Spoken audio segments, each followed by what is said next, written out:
चलिए फिजिक्स का ऑब्जेक्टिव देखते हैं। पहला लेसन है प्रकाश का परावर्तन। देखें, प्रकाश एक विशेष प्रकार की ऊर्जा है। यह स्वयं अदृश्य है। यह सरल रेखा में गमन करता है। यह एक विद्युत चुंबकीय तरंग है। इसकी जो प्रकृति होती है वो अनुप्रस्थ होती है। कहता है एक माध्यम से दूसरे माध्यम में जाने पर प्रकाश का वेग और तरंगदैर्ध्य बदलता है।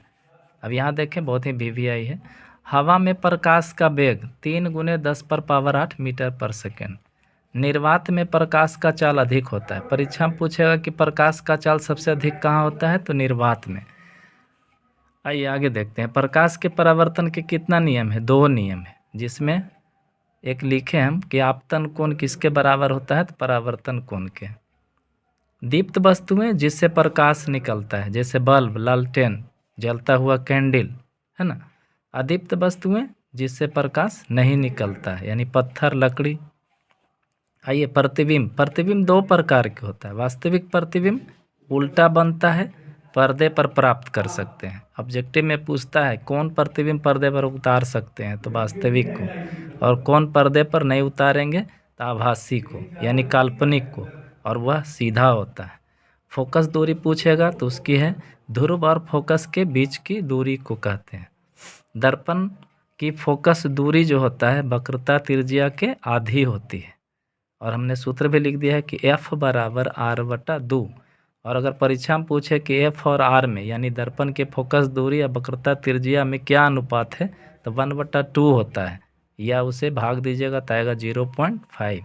अब हम लोग दर्पण पे जाते हैं। समतल दर्पण देखें, मैं स्टेप बाय स्टेप बताएं। परावर्तक सतह समतल होगा। वस्तु जितना दूर पे रखेंगे प्रतिबिंब उतना ही दूर पर बनेगा। प्रतिबिंब जो बनेगा हमेशा सीधा समान साइज का बनेगा। इसका उपयोग हम लोग जो ऐनक यूज करते हैं। अवतल दर्पण में आइए, कहता है परावर्तक सतह इसका धंसा रहेगा। देख लें, दिखा रहे हैं फिगर में। और इसमें जो प्रतिबिंब बनेगा वास्तविक और उल्टा। इसका उपयोग याद रखेंगे, इस पर क्वेश्चन भी आता है कि दाढ़ी बनाने में अवतल दर्पण का उपयोग क्यों करते हैं, या मोटर यान के अगर दीप में अवतल दर्पण का उपयोग होता है। दूरबीन है, सोलर कुकर है, और ENT आँख का नाक का जो डॉक्टर होते हैं। कहता है कि अवतल दर्पण का जो त्रिज्या होती है ना, वो माइनस होती है। आइए उत्तल में, उत्तल का परावर्तक सतह ऊपर उत्तल, उसे उभरा प्रतिबिंब काल्पनिक बनेगा। और इस पर एक क्वेश्चन आता है कि बस चालक के साइड मिरर के रूप में उत्तल दर्पण का उपयोग क्यों किया जाता है। तो इसका उपयोग बस चालक के जो बगल में मिरर होता है, जिसे बार बार वो देखता है कि पीछे से कोई गाड़ी आ रही है, उसका स्पष्ट फिगर उसमें मिलता है। और इसकी जो वक्रता त्रिज्या होती है वो क्या होती है, प्लस होती है। देखें दर्पण सूत्र कभी कभी ऑब्जेक्टिव में आता है, 1/v जोड़ 1/u बराबर 1/f। v क्या है, तो प्रतिबिंब दूरी। u क्या है, तो वस्तु दूरी। f फोकस दूरी। आए दूसरे लेसन में, प्रकाश के अपवर्तन। कहता प्रकाशीय माध्यम 2 प्रकार के होता है। कहता है पहला कि जब प्रकाश सघन माध्यम से विरल में जाता है ना, तो वह अभिलंब से दूर भागता है। ऑब्जेक्टिव पूछेगा, बना दीजिएगा। और इसका आपतन कोण क्या होता है, बड़ा होता है। कहता है जब प्रकाश विरल, विरल माने हवा से सघन में, सघन माने कांच में, तो जब प्रवेश करती है तो वह अभिलंब से दूर भागती है। और इसका आपतन कोण जो होता है छोटा होता है। और इसका निरपेक्ष अपवर्तनांक जो होता है ना, वो 1 से अधिक होता है। कहता है प्रकाश के अपवर्तन के 2 नियम हैं, जिसमें हमने मेन जो है उसको लिखा है कि sin I/sin r, यानी sin j ऑफ I और sin j ऑफ r बराबर होता है म्यू, यानी नियतांक, जिसे हम लोग स्नेल के नियम कहते हैं। यानी आपतन कोण, अपरावर्तन कोण जो होगा उसका जो नियतांक होगा वो म्यू होता है। कहता है क्रांतिक कोण का मान कितना होता है, तो 90 डिग्री। आए लेंस में, उत्तल लेंस को अभिसारी लेंस भी कहते हैं। ऑब्जेक्टिव में पूछता है। इसमें देखें कुछ मेन पॉइंट्स है कि बीच का भाग मोटा होता है, किनारे का भाग पतला होता है। किसी भी लेंस में 2 गो वक्रता केंद्र और 2 ठो वक्रता त्रिज्या होती है, ठीक। और फोकस दूरी भी 2 गो होती है। लेंस की मोटाई को क्या कहते हैं, तो द्वारक। और इसका उपयोग घड़ी साज, देखें घड़ी बनाने जाइएगा तो आँख में वो घुसाता है एक छोटा सा, वो उत्तल लेंस रहता है उसमें। ज्योतिषी जब हाथ दिखाइएगा तो वहाँ भी उत्तल लेंस का, सूक्ष्मदर्शी में उत्तल लेंस का। देखें उत्तल लेंस में वस्तु दूरी माइनस होती है, प्रतिबिंब की दूरी प्लस, अब फोकस दूरी प्लस होती है, और इसकी जो क्षमता होती है उत्तल लेंस की वो धनात्मक होती है। आइए अवतल लेंस में देखें। कहता अवतल, तो अ से अवतल, अ से अपसारी, बीच का भाग पतला और किनारे मोटा होता है। इसका उपयोग, अवतल लेंस का उपयोग हम भूल गए हैं लिखना, आगे जा कर के देखिएगा, मिलेगा ज़रूर। U बराबर माइनस भी also minus F also minus, इसकी क्षमता क्या होती है तो ऋणात्मक होती है। आइए हम लोग मेन क्वेश्चन में आए। कहता है लेंस की क्षमता का एसआई मात्रक क्या होती है, डायोप्टर होती है, और लेंस की जो क्षमता होती है वो फोकस दूरी के व्युत्क्रम होती है, और लेंस की क्षमता का फार्मूला है P बराबर 1/f। कहता है उत्तल रहेगा तो आपका लेंस की क्षमता प्लस में आएगी, अवतल रहेगा तो आपकी लेंस की क्षमता माइनस में आएगी। देखें हम एक सवाल लिए हैं। कहता है 2 मीटर फोकस दूरी के अवतल लेंस की क्षमता बताएं, ऑब्जेक्टिव में आती है तो लिखिएगा, चूंकि फोकस दूरी है तो एफ बराबर, आप देखें अवतल लेंस में एफ क्या होता है, माइनस होता है, देख लें वहाँ दिख रहा होगा, तो -2, तो चूंकि P बराबर 1/f, भाग देंगे तो 2 × 5 = 10 कट जाएगा, -0.5d। अगला सवाल, एक उत्तल लेंस की फोकस दूरी 0.5 मीटर है तो लेंस की क्षमता बताएं। आप उत्तल लेंस में जाएं और वहाँ देखें उसकी क्षमता ज़रूर, उत्तल लेंस क्षमता देखें ज़रूर लिखल होगा। उत्तल लेंस की क्षमता क्या होती है, धनात्मक होती है, देखें यहाँ लिखल है P क्षमता धनात्मक।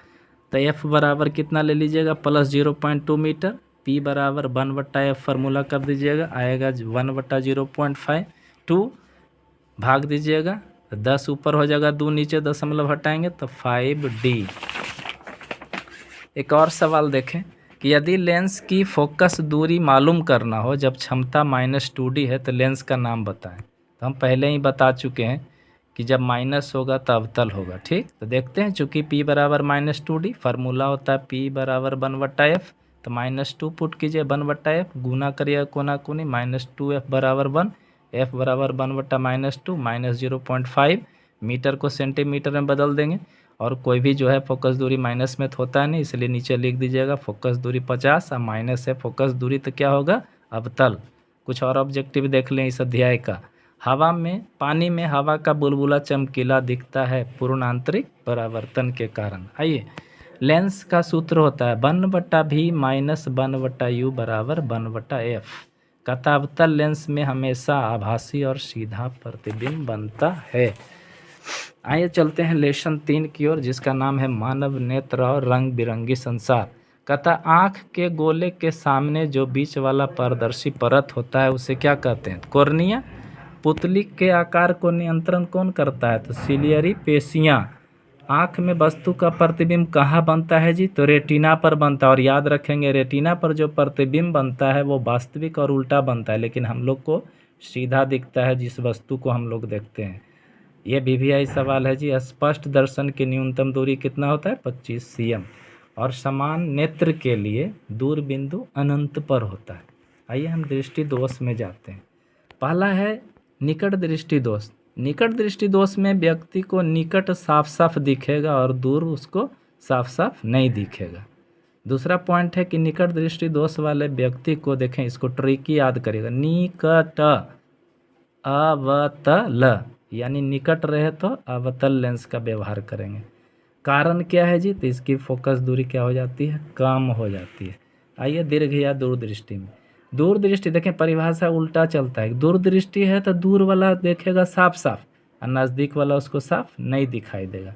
और दूर बहुत छोटा शब्द बोलो, दूर उत्तर, तो दूरदृष्टि दोष वाले कौन लेंस, उत्तल लेंस। और इसका कारण क्या है जी, तब फोकस दूरी क्या होता है, अधिक हो जाती है। और जरा दृष्टि दोष वाले व्यक्ति को बाईफोकल लेंस का उपयोग किया जाता है। याद रखेंगे बाईफोकल मतलब होता है एक ही चश्मा में 2 लेंस, ऊपर वाला जो रहेगा अवतल रहेगा, नीचे वाला उत्तल रहेगा, जो कि पढ़ने के लिए क्या होता है, उपयोग किया जाता है। आइए प्रिज्म क्या है, कहता है प्रिज्म में 3 आयताकार भाग होते हैं और 2 त्रिभुजाकार। सामने से देखिएगा ना तो एक त्रिभुज आगे, एक त्रिभुज पीछे और एक फ्लैट है ना, इस तरह से। और नीचे वाला आयताकार और तिरछे किनारे वाला जो होता है वो तीन मिल जाएगा। प्रिज्म से श्वेत प्रकाश गुजरने के बाद कितने रंगों में विभक्त होता है जी, तो 7 रंगों में, जिसका नाम है बैजानी है पिनाला। और इस 7 रंग को अगर एक साथ नाम बोला जाए तो उसको नाम पड़ेगा स्पेक्ट्रम। क्या पड़ेगा, स्पेक्ट्रम। कहता है कि श्वेत प्रकाश में केवल 7 ही अवयव रंग है। किसने कहा था, तो न्यूटन ने। आइए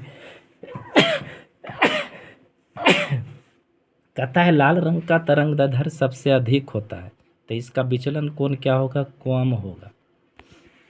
खतरे का संकेतक चिन्ह भी लाले होता है। बैगनी रंग का तरंगदैर्घ्य सबसे कम होता है, तो इसका विचलन क्या होगा, अधिक होगा, क्योंकि लाल ऊपर रहता है बैगनी नीचे, तो इसलिए इसका विचलन कोण क्या हो जाएगा, अधिक होगा। अपवर्तन के कारण, यहाँ देखें 3 4 5 ऑब्जेक्टिव छुपा है। छड़ी की मुड़ी हुई प्रतीत होना पानी में, अपवर्तन के कारण। आग पर जो झिलमिलाहट दिखता है, अपवर्तन के कारण। तारों का टिमटिमाना, अपवर्तन के कारण। सूर्योदय के पहले, सूर्योदय के बाद, अपवर्तन के कारण दिखता है।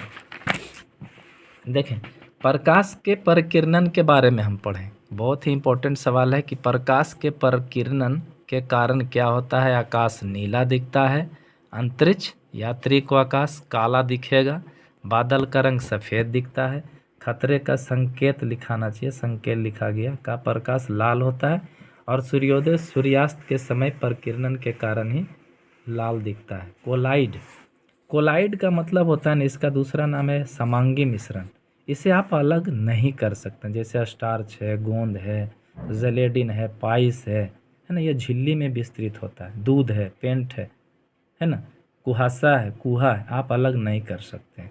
लेकिन निलंबन क्या है, समांगी मिश्रण है, इसे आप अलग कर सकते हैं। जैसे रेत में पानी मिल गया, छान लीजिए, रेत ऊपर पानी नीचे, पानी तेल छान लीजिए, है ना, अलग कर सकते हैं। लाल रंग को हरा शीशा से देखने पे कैसा दिखेगा, तो काला। लाल गुलाब को नीला में देखिएगा तो कैसा दिखेगा, काला। रंग में आइए, प्राथमिक वर्ण लाल, हरा, नीला, याद रखेंगे। द्वितीयक वर्ण जो होता है ना, 2 प्राथमिक वर्ण मिलके, देखें लाल नीला मिला तो मैजेंटा, नीला हरा मिलाइएगा तो सियान, और लाल हरा मिलाइएगा तो पीला, लेकिन समान मात्रा में दोनों होना चाहिए। संपूरक वर्ण में देखें, कहता लाल में अगर सियान मिला देंगे तो श्वेत बनेगा, लाल में मैजेंटा मिलाएंगे तो कैसा बनेगा, श्वेत, और पीला में नीला मिलाएंगे तो श्वेत, लेकिन सबकी मात्रा क्या होनी चाहिए, बराबर। आइए लेसन 4 में हम लोग चलते हैं।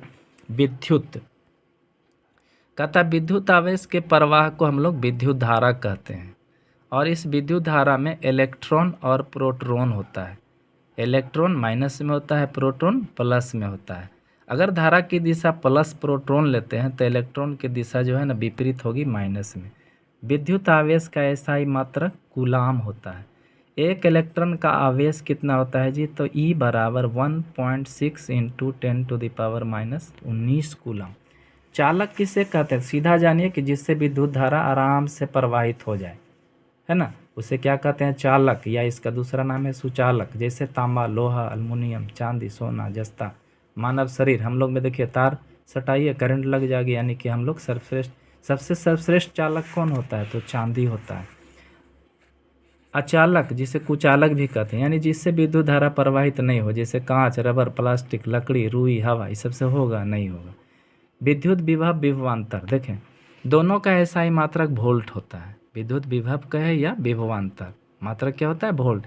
1 वोल्ट जो होता है 1 जूल और बटा 1 कूलाम में। कहता विभवांतर को हम लोग किस चीज़ में मापते हैं, तो वोल्ट मीटर में। V से विभवांतर, भ से वोल्ट। और वोल्ट मीटर को परिपथ में कैसे जोड़ते हैं, तो समांतर क्रम में। ठीक, देख लें, वोल्ट मीटर समांतर क्रम, इस तरह से याद करिएगा। कहता विद्युत धारा का ऐसा ही मात्रक क्या होता है, एम्पियर, और इसे आमीटर में मापा जाता है। और इसका प्रतिरोध जो होता है ना मीटर का, बहुत छोटा होता है।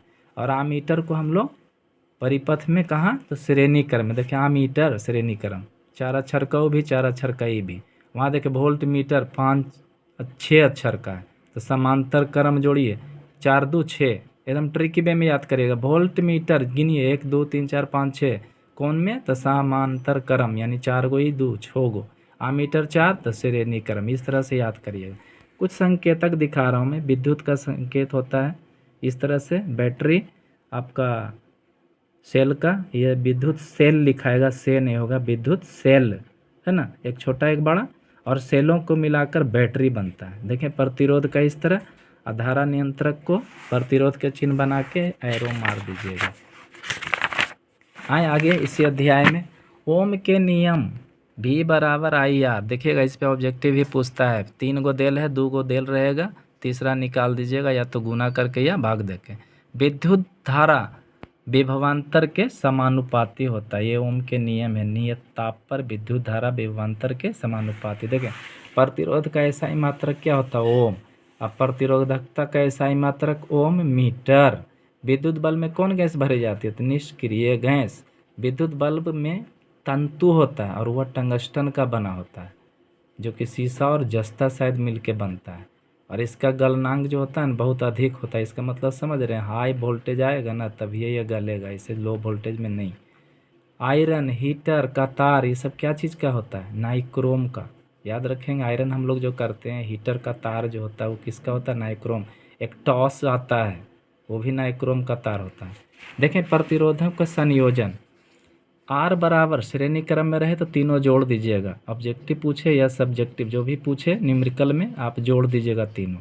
समांतर पूछे तो 1/R बराबर 1/R1 जोड़ 1/R2 जोड़ 1/R3 करिएगा। अधिक धारा लेना है तो श्रेणी क्रम में जोड़ना है, कम ले तो समांतर में। देखें विद्युत धारा का तापीय का सूत्र क्या होता है? तापीय प्रभाव का तो H बराबर I² RT। 1 कैलोरी बराबर कितना जूल होता है? 4.18। देखें अब आइए हम लोग जो घर में मीटर लगता है उससे को पढ़ के देखते हैं कि विद्युत शक्ति का ऐसा ही मात्रक वाट होता है। अब वाट बराबर होता है वोल्ट गुने एम्पियर, और हम लोग देते हैं के यूनिट उठ ले जी, उसका बिलवा कितना हो लेता है? 1 किलो वाट घंटा है ना। 1 kWh जो होता है 1 यूनिट के बराबर होता है। अब विद्युत धारा में पढ़िए, समान आवेश में प्रतिकर्षण होगा और असमान आवेश में विकर्षण। 1 जूल प्रति सेकंड कार्य करने की दर को क्या कहते हैं? वाट कहते हैं। प्रत्यावर्ती धारा विद्युत धारा से मिलता है, अदिष्ट धारा बैटरी से। प्रत्यावर्ती धारा का फोटो भी देख लें, उस तरह से रहेगा। अदिष्ट धारा सीधा दे दीजिएगा।